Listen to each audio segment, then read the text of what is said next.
साधारणपणे सगळ्या शेतकऱ्यांची भूमिका अशी महागाई प्रचंड वाढते, दुधाला भाव मिळाला पाहिजे, चर्चेला बसायला सरकार बरोबर कधीही तयार.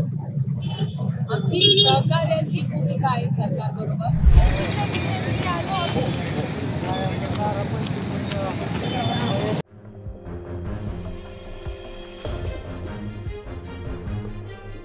दुधाला हमी भाव मिळालाच पाहिजे, लाखांचा पोशिंदा जगलाच पाहिजे, लाखांचा पोशिंदा जगलाच पाहिजे, दुधाला हमी भाव मिळालाच पाहिजे.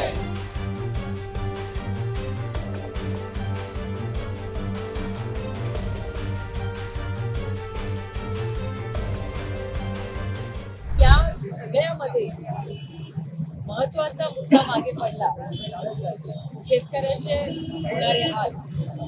संसदेमध्येही आम्ही जेव्हा सगळे दिल्लीमध्ये सभा केली, संपूर्ण देशातले सगळे जे खासदार येतात त्याच्यात शेतीवर चर्चा व्हावी. एकीकडे संसदेत चर्चा चालू असताना दिल्लीमध्ये देशातून शेतकरी आंदोलन करून पाहत होते. मला आठवत असेल त्यांच्यावर पोलिसांनी लाठीचार्ज आम्ही संसदेत चर्चाही त्याच्याबद्दल मागितली, चर्चा काही शकली नाही.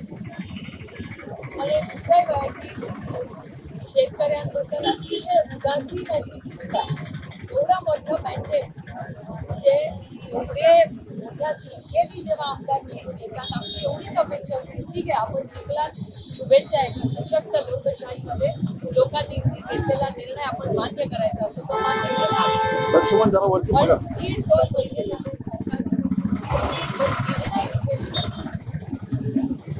तरी विरोधाला विरोध करायचा नाही म्हणून एक पत्र लिहिलं महाराष्ट्र सरकारला की बाबा महाराष्ट्रात राज्यात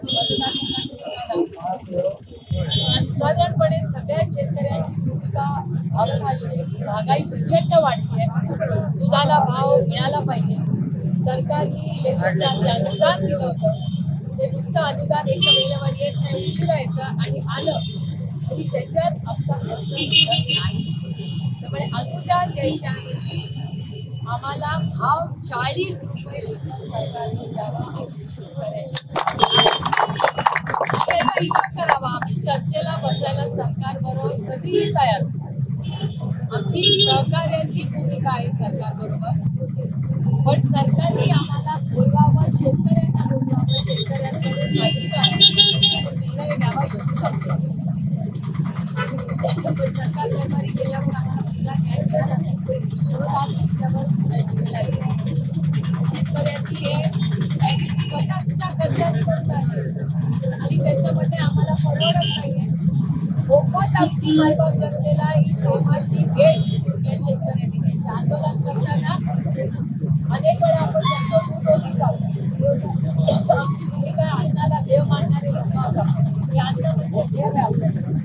या देवाची शेतकऱ्यांची पूजा आहे, नफत आहे, त्याचा मान सन्मान अन्नाचा झालाच पाहिजे. त्याच्यामुळे आज आम्ही इथे कुठलंही अन्न वाया घालवणार नाही. अन्नाचा आणि हे दुधाचे पॅकेट मायबाप जनतेला प्रेमाने आज आम्ही देणार आहोत.